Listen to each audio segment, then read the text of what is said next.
Alright, so we are back and welcome to the free-to-play series, episode 3. And boy oh boy, do I have so much to catch you guys up on, including some top-tier epic pulls which drastically changed this account and shocked me as well when I was summoning them. And we've also got a sacred shard to go through, which I've been saving from the brutal campaign. Like, if you have a look here, I've fully completed the brutal. Hard I did as well, but I summoned this one, but I'll show you what I got. It was a rip, and you're going to see why I say that in a second. But I've been saving on this one for you guys because I actually thought that this new monsters path was going to be from summons.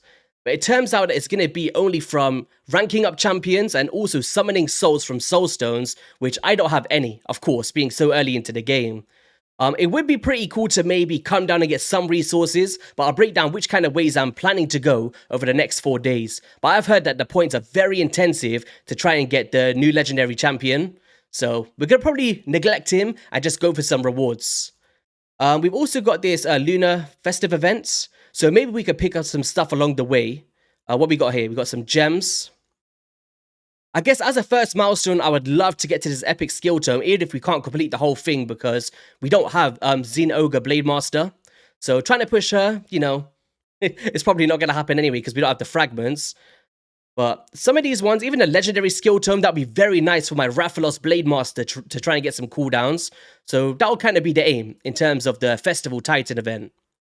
But okay, how's the progression been going on this account? I guess the first thing I want to show you is my new champions. So the first one that I pulled was a Royal Guard. We're talking about enemy max HP, and this is massive for like dragon or just bosses in general. And then secondly, we actually pulled my first ever burner in Ultimate Gaelic. And you know, when I never chose the Mordecai, I did have a bit of, oh damn, what have I done here? Did I mess up?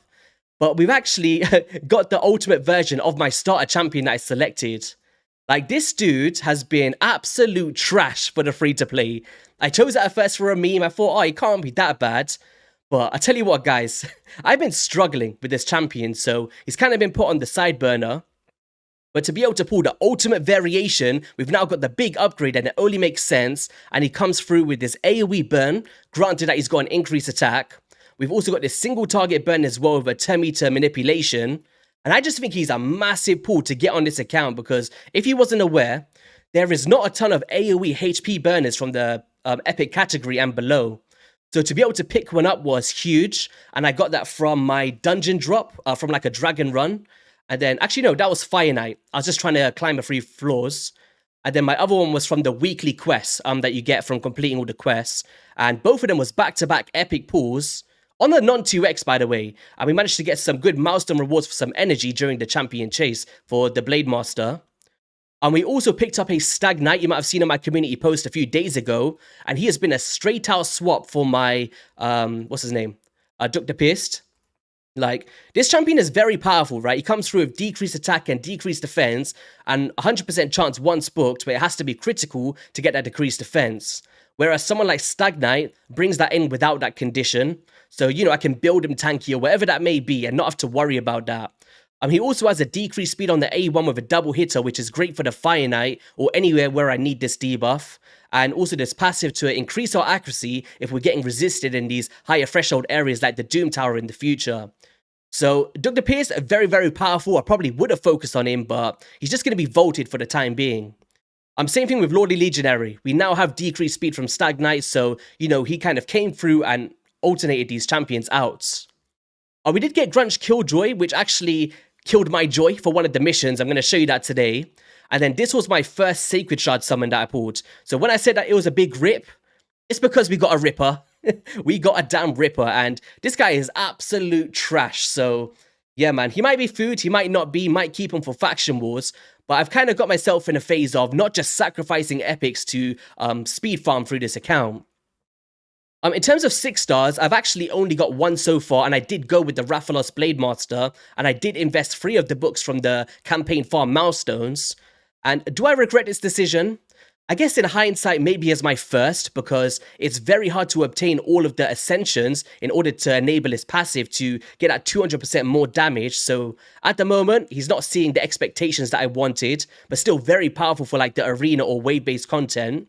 And also an amazing aura, right? 30% in dungeons is something not to overlook and really does carry me through these areas. Our masteries, we don't have anything on him so far as well because I did invest it into my miscreated monster, who's currently still my campaign farmer.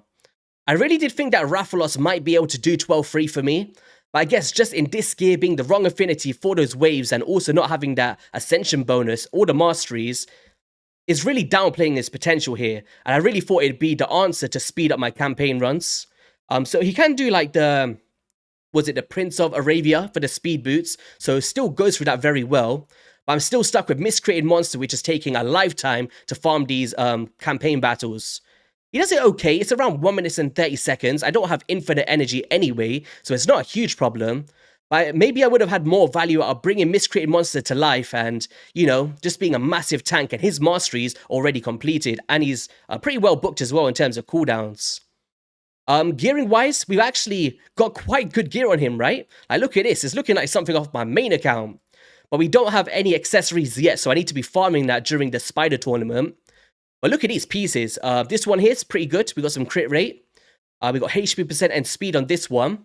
Speed boots, this is probably the best piece on my account so far, with crit rate, defense percent, and accuracy in there. Our 5-star legendary piece. We got this one from the Forge as well with defense percent, HP percent, and crit rate. And then we got crit rate gauntlets just to try and deal some good damage in the classic arena. And, you know, pairing the Gore Grab as well, who brings in that increased attack to pair up with those burns of the Ultimate Gallic, is really enabling his kit and allowing me to progress through the spider so much more than I could have prior. Like, just to give you a bit of a glimpse, in terms of my dungeons, we're now on stage 10. I managed to complete that, but we will be farming stage 9 at the moment, as I'm not sure if this is 100% consistent and takes way too long for a farming method. So, you know, 2 minutes 40 is okay. It's not a huge discrepancy, but I did see that it got a bit dicey in some of the runs, so I'm not quite there yet. But that is the main goal, being 4 to 5 star drops instead of 3 to 5 star drops, right? For the same energy cost. And the team that I'm using for this at the moment is as so. So we go with Rathalos Blade Master, of course, trying to clear out those spiderlings. And we've also got Ultimate Gallic for the burn, max HP from Royal Guard, and then the protection and shields coming out from our Miscreated Monster, alongside those True Fear debuffs. In terms of Dragon, we can now do stage 12 on a 100% farm. There is no problems with this. So we're now enabling our 4 to 5 star drops if we want to farm that during a tournament. So that's a massive milestone. Only 1 minute and 30 seconds as well, which is very respectable. I'm not consistent, I would say around 1 minute 45 seconds consistently, but, you know, 1 minute 30 is a good record time for me.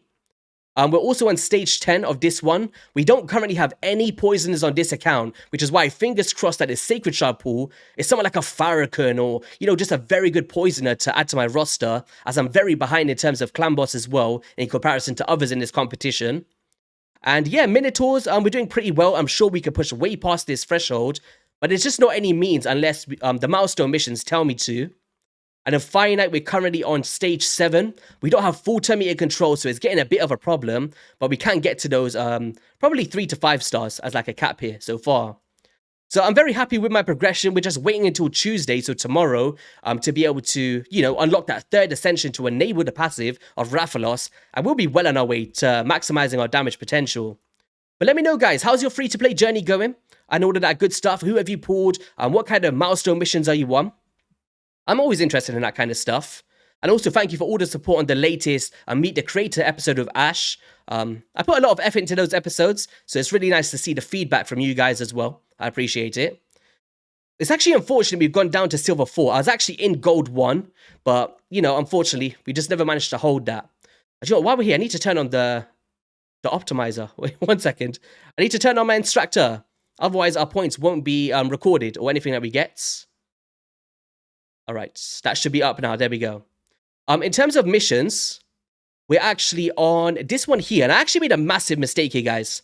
As you see, like, I'm doing pretty well. We've gone way past that first 76 on our way to that first Sacred Shard, sorry. And there's nothing really holding me back apart from the mission that we're on right now. So rank 5 champions to rank 5, and we've done 2 of 3.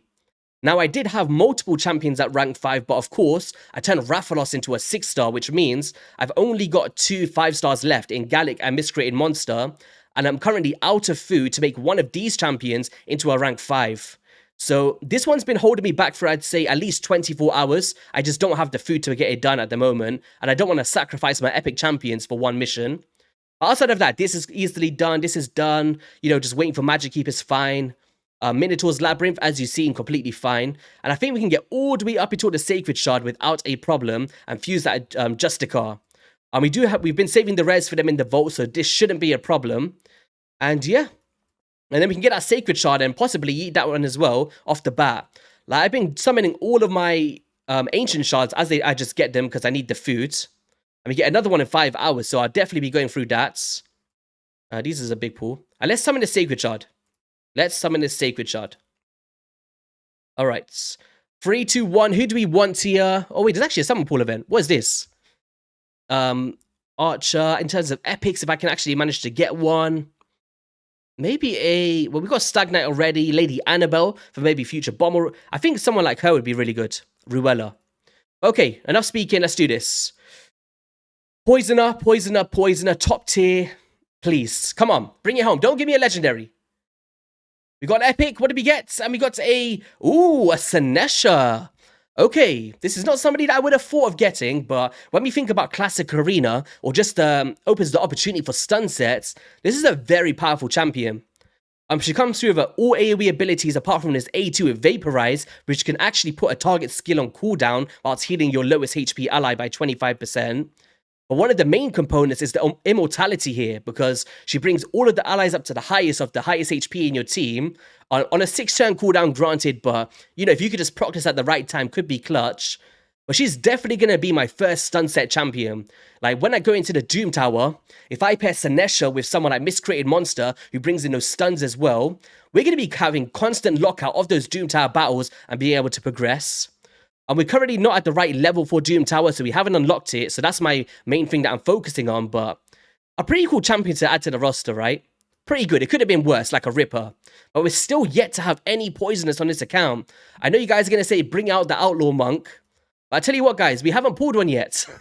Maybe I have once, very early game, where I sacrificed it. But since then, he's just been evading me. So my damage is just very lackluster without War Master damage these 6-star champions or those poisoners.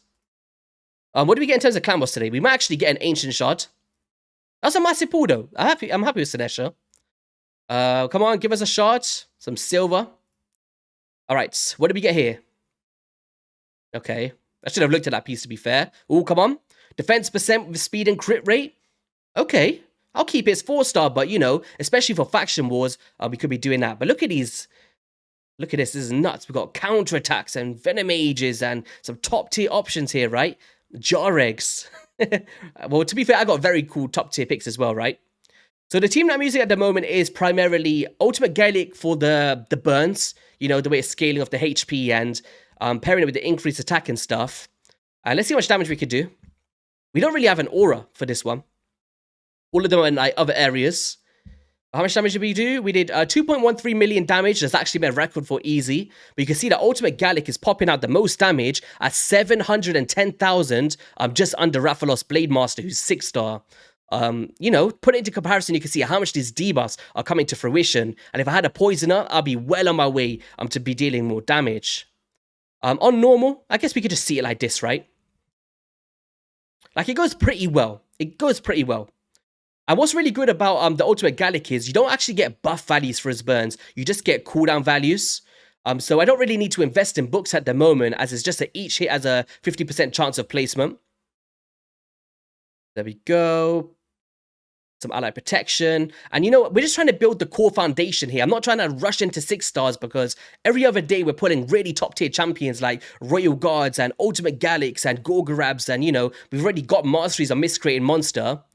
But I did want to ask you guys in the comment section below, let me know, where would you be focusing on my account? If you had my roster, as it is at the moment, which kind of champion would you be prioritizing here?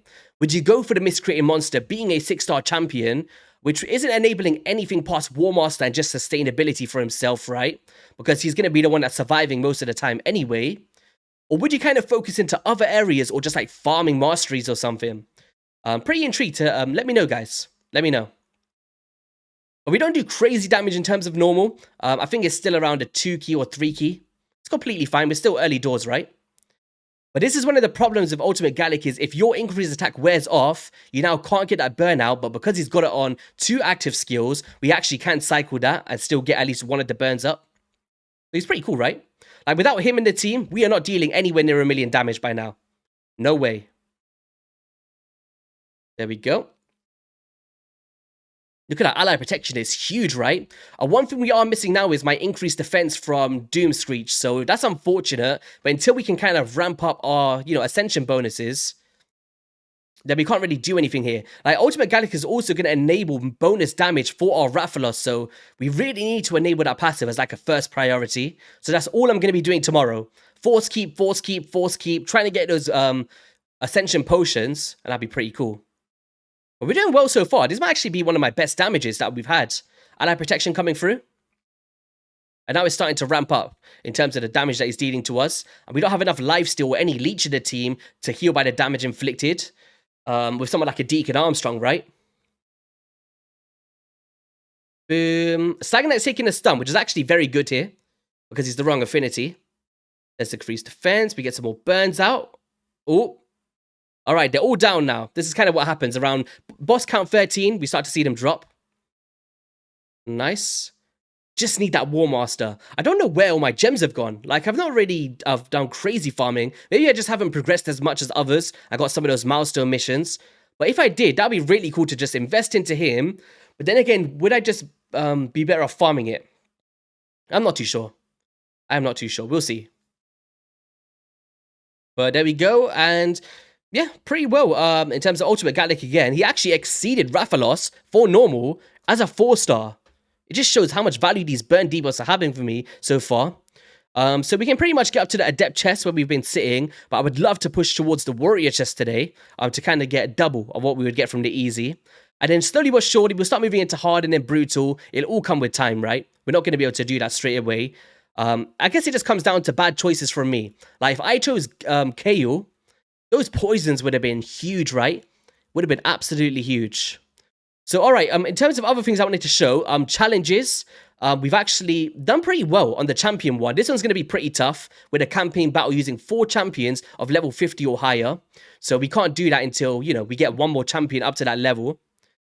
These ones, I kind of neglected them, to be fair. I kind of just got bored of farming this rubbish missions rate. It's really bad directions for players, I think.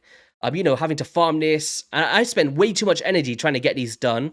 Yes, there is epic skill tomes in here and very good resources, but we're not getting these resources. We're spending more than that trying to get these done, and it just comes down to pure luck. But I'm pretty sure I can fly through these once I get some patience. This one here, yeah, I did all of these. This isn't a problem either. We can remove the shield. That's fine with Gorgrab's A1. We could use heal reduction from like one of my rares or something. Get this one done. But this one here has kind of just stopped me, because if you read this here, it says choose a champion with skills that remove debuffs or use a block debuffs buff to prevent debuffs in the first place. Learning to counter this boss's mechanics gives you a fighting chance of success, right? And the main key opponent I want you guys to pay note to here is Ore on this one. So what I've been doing is I've actually been removing the debuffs. We can't show it right now because it's not Sunday and it's not open at the moment. But I was using this champion, right? Brunch Killjoy, and he actually comes through with this, so removes all debuffs from all allies, places continuous heals, and I was countering the boss's mechanics like they said. But what I think is I actually spoke with Saf behind the scenes, where this is where it says 1 out of 2. I think they meant and here. I think it says choose champions that remove debuffs and place block debuffs, and you have to do both of them. But for anyone that's done this challenge, let me know. Have you got away with just doing block debuffs twice and it enabled this mission for you? Or did you find you had to use 2 different types of champions to get this done? Because it's the only one that says 1 out of 2, and we've done one of them, right? So I'm just thinking maybe that one was the removing debuffs, and then I still need a block debuffs champion. I don't know, we'll see. It's kind of halted my progression in terms of dungeon challenges, but I'm pretty sure we'll fly through loads of them afterwards. And in terms of arena, we're on 3 of 3 towards that legendary skill tome, but it's going to come down to staying in classic arena for as long as possible, right? If we have a look in here, we're actually flying through these pretty well. This is my team. So we open up with the stuns, of course, lock them out, increase attack, boom, nuke them down, get some ally protection on. and sidestep slash, take them down. And this is kind of the team that I've been using just to progress up to gold every single time. But at the same time, I'm thinking to myself, do I even want to do this? Because once I get to that area, whoops, I have to upgrade my extractor. Let's update that. Yeah, what I was saying is once I get up to gold, I actually can't compete with anyone up there in those levels. It's full of 6-star champions and I'm not being able to upgrade my Great Hall. So, I don't know. Maybe do I just stay here, maybe put 1-star food and allow me to keep farming these medals? Or do I just keep trying to climb where I know that I can't get much further once I get to that level? I don't know. I'll have to think about it. What team's this? We've got 5 stars. We might be able to do this one. Let's see. The player power on this one is a lot higher, so they might just fly through us, but let's see. There we go. Took out the KO. Decrease attack. Woo. Took a bit of a smack there. Sidestep slash. Boom. Take them down. That's probably just base stats alone from these legendary champions that he had. Nice. And boom. All right, pretty cool. We managed to get that done. And I'm actually trying to get through to this classic arena mission because if you have a look here, the points aren't crazy for this one. Like, oh, we already completed this, but I was thinking about the top up here. Like yesterday I was 6th, but we're now 9th. But you know, just being able to try and get that 6-star relentless would be massive. We got 17 hours to do it. Probably not viable to do, but I think we could maybe snatch one of the 2nd or 3rd places, right? We're getting 8 points a win. I think it's possible, guys. I really think it's possible. And we still need to get our... Have we done our quest for today? No. So there's 5 tokens here. We'll be able to get the extra 10 battles here. And if I stay on top of it, even into reset, we might be able to just get that done. So I guess just to wrap up this video, I did say at the start that I was going to showcase this. And then when I was editing, I was like, wait a second. I didn't even speak about the monsters path and where I think the free-to-play might be able to get to in 4 days. So the way that I'm thinking is, I know that it's around 100,000 plus points to try and get to the legendary because you need to go all the way down the left side, right? And then you also need to go into the middle to get the keys to unlock this left side, plus all of those points to finally get that legendary champion, which costs 70,000. So I've kind of just put that out the window. But what I do want to try and achieve is, you know, try come down here and potentially get this epic skill tome to put into my miscreated monster to try and get some more value out of him. Also, there's some of these points as well for that Titan event and some decent goodies along the way in terms of gems and some silver and some of these potions. But that's basically where my cutoff is going to be. I'm going to try and rank up these champions because that's all I'm going to be doing anyway. And if I manage to get to that epic skill tome, I will see that as a massive plus for the free-to-play account. And then as we climb through the Lunar Festive event, as I mentioned before, I'll be trying to get the epic tome again because I'm holding them to a very high regard. But yeah, on that note, guys, that is going to be all for today's video. If you did enjoy it, be sure to hit that like and subscribe button. Good luck on the rest of your free-to-play series, or even if you're not getting involved, I just appreciate you coming to hang out and checking out my journey as well as we progress through this. Have an amazing rest of your day, and I'll see you all in a video soon. Peace.